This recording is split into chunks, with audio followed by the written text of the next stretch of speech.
Here what we're going to be doing is we're going to be flipping the first chapter, the review chapter. The reason for that, in the past people have complained that I went too fast. So what I want to do is flip the classroom so you have time to ask questions in class. The review chapter will be faster than the rest of the chapters for sure.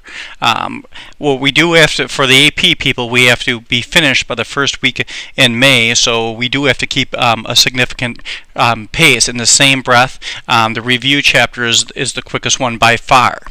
Alright, what we're going to be doing in this chapter, in this first section is we're going to review how rapidly things change, which is slope. This is huge in calculus. This is one of the main focuses in calculus. Let's get moving right away, because I want you to perform well. I also want you to keep up the tradition of really performing well in calculus on the AP exam and in Calc 2 when you get to Calc 2 next year. Alright, let's get started. Well, first thing what we're going to do is find the increments, or actually I'm going to draw a picture of this. So I'm going to clear the points to start out. So that's going to be my goal. Let's see, it looks like we're going to need 4 on this axis and 8 on this axis by glancing at this. So let me draw a rough draft. You don't have to do this, I'm just a visual learner, so I like to see exactly what I'm doing. Okay, here's A, which is negative 3, 1, and B is negative 4, 5, 6, 7. Looks like I need one more. 8, negative 8, 4. Alright, just by looking at that, you can see it's going to be a negative slope. I like to have a better idea of what we're doing. So first thing I'm going to do is look at the coordinate increments. We don't do that a lot in previous class, but coordinate increments, well, first is going to be a change in x, which is the second x minus the first x. So since I'm going from A to B, I'm going to start out with B, and that's going to be equal to, well, what I'm going to do is put x2 minus x1, and that's going to be 4 minus 1. I'm sorry, I want the change in x. So that's going to be negative 8 minus negative 3. That is going to be negative 5. That makes sense because that means we're moving to the left 5. And by looking at that, I did from A to B, I went to the left 5. So I'm going to go negative 5. Now what I'm going to do for the other coordinate increments, I'm going to find the change in y. That is y2 minus y1, and that's what I wrote down before. It's 4 minus 1, that is 3. Since that's change in y, that means you're going up 3. By looking at my graph, that also makes sense because I'm going positive 3 up. So first thing I'm going to do is now I'm going to look at the slope. The slope you learned in previous classes, we always define as m for monter, which means to climb. It's a French word. And I'm going to take 4 minus 1 over, I know I've done that up here from before, negative 8 minus a negative 3, because we learned in previous classes it's y2 minus y1, so it's change in y over change in x. Oops, x2 minus x1. Well, my change in y, like I have above, is 3. My change in x is negative 5. That would not be a 4. If I ever see an answer like that on an exam, I would not give you a 4 because it's not simplified. If you want to simplify it, make sure you write it as you don't have a negative in the denominator. So negative 3/5. You can put it on the top, or if you want to just write this as negative 3/5, that's not really the best because it should be, but I would take it. But make sure you just don't put the negative in the bottom like to start out. Alright, let's look at the second one. It says find the equation of the vertical and horizontal line through the point negative 1, 2.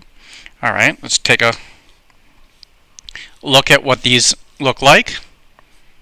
I'm going to make another graph. Probably could have used the one above. But I'm going to start with negative 1, 2. So negative 1, positive 2. Right here. Going to make a line through there. Looks like I missed my point, but you get the point. So it should be negative 1, 2. Well, to find my vertical line, I'm going to label a few points. So, of course, this was negative 1, positive 2. If I go a little bit higher than that, this is negative 1, positive 3. If I go lower than that, well, here's negative 1, negative 3. Well, I'm noticing a pattern here. All the x coordinates are negative 1. So don't make it tougher than you want. You can put it in slope-intercept or point-slope form. X is equal to negative 1 is your vertical line, just like you've learned in a previous class. Now I'm going to find a horizontal line. I'm going to take the horizontal line going through that point. Well, here was negative 1, 2. We've already dealt with that point. This right here is 3, 2. Here, let's just take, here is 0, 2. Well, all the y coordinates are 2. So for the horizontal part, all you have to do is y is equal to 2, or if you're an overachiever, you know the slope was 0, so that's y is equal to 0x plus 2. You can't put the other one in other format because the slope is not 0. The slope is undefined, or there's no slope for a vertical line. Let's get to something a little bit tougher, not much. Second thing we're going to look at is find the equation in point-slope form. Well, let's start with that. Point-slope form is something you don't deal with a lot. What I'm doing is I'm going to write down point-slope form. You may have it memorized. So it's y minus y1 is equal to the slope times x minus x1. Of course, the m is the slope, which we mentioned before. And then x1, y1 is a point on the line. So point on the line. You want to get in the habit of using point-slope form. That's going to make your life a lot easier throughout the year. Well, first thing, it says it has x-intercept of -4. So I'm going to glance at that to make a point out of that. If I had x-intercept of -4, that's here. That is the point -4, 0. And it also says it's a slope of 2. So I'm going to draw a rough draft and look at the slope of 2. So I'm just going to, it doesn't have to be perfect, but I can see my slope is 2. Alright, well, first thing I'm going to write my equation. I'm going to show us a little algebra. So based on what I want, my point on here, I'm going to take y minus 0, because that's my y coordinate, is equal to my slope. Well, my slope said it was 2. And then I'm going to take x minus a -4. That's not really that simplified. Y minus 0 is the same as y, and then subtracting a negative is the same thing as adding. Alright, well, there's my equation in point-slope form. I would accept both of these because really both of these are in point-slope form. I like the bottom one better, but that's not really a simplifying issue because the top one is actually in point-slope form exactly by definition. Now I want to find the y coordinate given those. So first thing I'm going to do is find the y coordinate. I'm going to use this, so it says y is equal to, given x is equal to -5. Well, let me write this down, but let's look at this before we even get further. By looking at that, -5 would be about right there. I can tell it's going to be negative, so it looks like it's going to be around -1, -2 in that area, and then I'm going to prove it algebraically. So I'm going to take 2 times -1. Well, that is -2. So what that told me, the coordinate, of course, we already said the x coordinate was -5, that y coordinate is -2, and we can estimate it graphically. That's why a lot of times, even though it doesn't say to graph, you want to take it a step further so you can, in your head, you know that's a reasonable answer. Let's pick on a former superstar of calculus, Annie Moore. I know she's also a good runner. I've seen her run. So what I'm going to do is use her for an example of something in point-slope form. It says Annie Moore can run 3 miles every 15 minutes. At time t is equal to 9 minutes, her position is d is equal to 2 miles. Find her position in 20 minutes. Well, first thing I'm going to do is find the slope. Usually you're going to find time is the x. And in this case, it's also true because I'm going to take miles per minute, which would make sense. So I'm going to use my slope, and it looks like it's 15 miles, 15 minutes for every 3 miles. So my x is 3 miles, or my d, so to speak. And so that's a change in y. And my time, which we have as t, is 15 minutes. So that reduces to 1/5. That's my slope. That makes sense. Now what I'm going to do is that time t is equal to 9, her position is 2 miles. So we can put that as an xy, or since we're not really using x and y, that's going to be a, let's see, t for time and d for miles. So you can look at it like that. So it says at 9 minutes, so 9 minutes, which is the x, position is 2 miles, so we're going to be using that point. Now to put this in point-slope form, I'm going to take y minus 2 is equal to my slope, which we already found is 1/5, and then x minus 9. Make sure I have that. That looks reasonable. Now what I want to do, at 20 minutes, I want to find your position. So at 20 minutes, so it looks like it's going to be still y minus 2 is 1/5. And 20 minus 9, of course, is 11. So 1/5 of 11 is 11/5. you can write that as 2 1/5 if you want. So y is equal to 2, because I'm going to move the 2 over, plus 2 1/5. Well, that's 4 1/5. So it looks like her position at that time, and I'm going to write it with a label, is 4 1/5 miles. That makes sense, just logically by looking at some of the math that's on there and by using a little bit of common sense. Let's go to the next part. For writing, what we're going to do now is just continue to use this.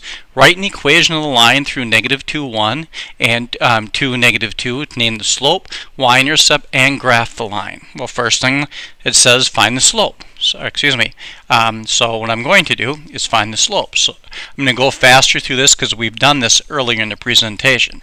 I'm going to take -2 minus 1 over 2 minus a -2. It looks like it's going to be -2 minus 1 is -3 over 4. So my slope is 3/4. It says name it, so I'm just going to make it perfectly clear. Now I'm going to find the y-intercept. So first thing, I can use any point to put it in point slope form. I'm going to use the 2 -2. And do a little bit more work. I'll take y minus -2 is equal to my slope, and then x minus 2. Alright, it says find the y-intercept, so fortunately what I'm going to have to do is use a different format, use slope-intercept form, so I'll simplify that. That's y plus 2 is equal to -3/4 x plus, it looks like that is 3 times 2 is going to be 6 fourths, or 3/2. Alright, make sure I have that right. Yeah, that looks reasonable. Now I'm going to add 2 to that, so y is equal to 3/4 x. Let's see, I'm going to subtract 2 from that, so minus 1/2. Alright, so right now the y-intercept looks like that's as always b, because I wrote it in another format, y is equal to mx plus b, where m is actually the slope, and this is the y-intercept. So the y-intercept looks like it's -1/2. I'm going to make a graph of that to make sure that's reasonable. Just make a sloppy graph, it doesn't have to be beautiful. 2 -2, that's one of those, and -2, +1. That looks reasonable. It looks like the y-intercept could be -1/2, and the slope also looks reasonable. I can see it's going down. It's -3/4, and then I did graph the line, and I can see that it looks reasonable from what we have. So I've done everything it asks. Then it says write an equation of the parallel or perpendicular lines line above, so we're using this parallel to this line from which we had, so I'll circle it so we know what we're looking at. I want to find a parallel line to here, to this one, or actually I could use the bottom one. It's simplified. It's probably going to be a little bit easier, and it has to pass through the point 12 too. So once again, I'm going to think what I know about parallel lines. Parallel lines have the same slope. So the slope I know from compared above is going to be the same. So the slope is going to be -3/4. So I'm going to take y minus 2 is equal to my slope, which of course is -3/4, and x minus 12. Since it just said equation, I'm actually done. So here's my parallel line, and that's what I have. Sometimes they're going to ask you to put it in slope-intercept form.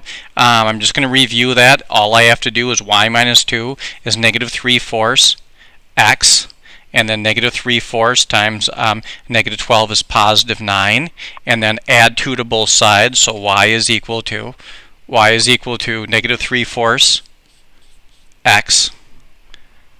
Let's see, -3/4 x plus 2 plus 11. Alright, so that's my parallel line. Perpendicular lines, we've learned for perpendicular lines, they have opposite reciprocal slopes. So opposite reciprocal slopes. Or you can take product as -1. Both of them are true. The product of both slopes is -1. Well, my former slope was -3/4. I like to use the opposite reciprocal, so flip it over and come up with -1. So my new slope, or my perpendicular slope, is going to be positive, because this was negative, +4/3, so I flipped it over and made it positive. So what I'm going to do right now is come up with that. So I'm going to take y minus 2 is equal to positive 4/3 times the quantity x minus 12. I'm going to stop there since it just says an equation. That's an equation. I'm not going to convert that. I could if I wanted to, but you can see the work from the last one. Last part we're going to cover on here is basically you're going to be using a system of equations. I'm going to solve this two different ways. First thing I'm going to do is the one I prefer, use elimination. So I want to find out where these two lines intersect. You're welcome to put it on your graphing calculator too to see what it looks like, but all I'm going to do is I'm going to do this one algebraically. I'm going to solve it two different ways so you have a few things to recall on how to solve. Well, first thing I noticed are the y's are opposites. I like that. I don't have to change anything. All I have to do is add down. So I'm going to take a 8x because I took 2x plus. These cancel because the opposite of y and positive y is equal to 16. X is equal to 2. Then I can use any equation. I know this is coming back to you quickly. And 2 times 2, which of course is 4, plus y is 11. So y is equal to 11 minus 4, which of course would be 7. So it looks like they intersect at 2, 7. What you should do, and I'm going to do in my head, you should make sure it fits in both of these. 2 times 2 is 4. If I plug that into this one, plus 7, well that works. That's 11. Over here, 6 times 2 is 8, minus, 6 times 2 is 8, minus 7. In this case, we have a problem. Because, that's why 6 times 2 is 12. Because at first I thought I made a mistake. Minus 7 is 5, so that checks. So I can see that that is the correct answer. If I could just multiply, we'd be fine.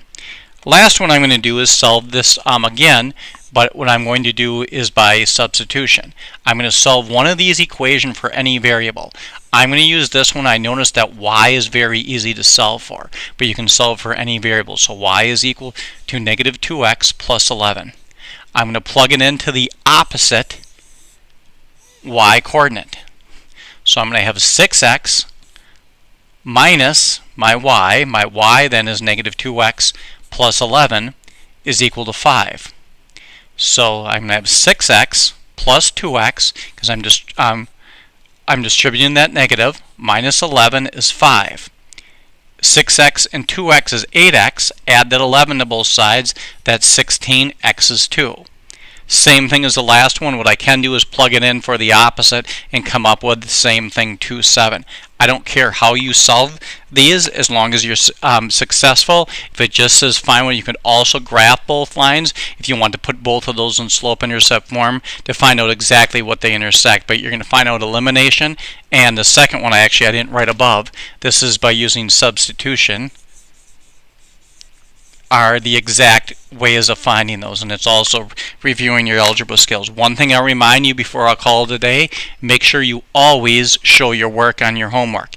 You're going to find the last few on the homework assignment are multiple choice. That doesn't mean guess on what you have. You show some work. If it says true and false, show some work. I can't stress that enough. I will not give you a 4, or for that matter a 3, if you don't show any work for that. You will get very low grades for not showing your work. So have a great day and good luck in calculus. Hopefully you're going to continue our tradition of very high scores.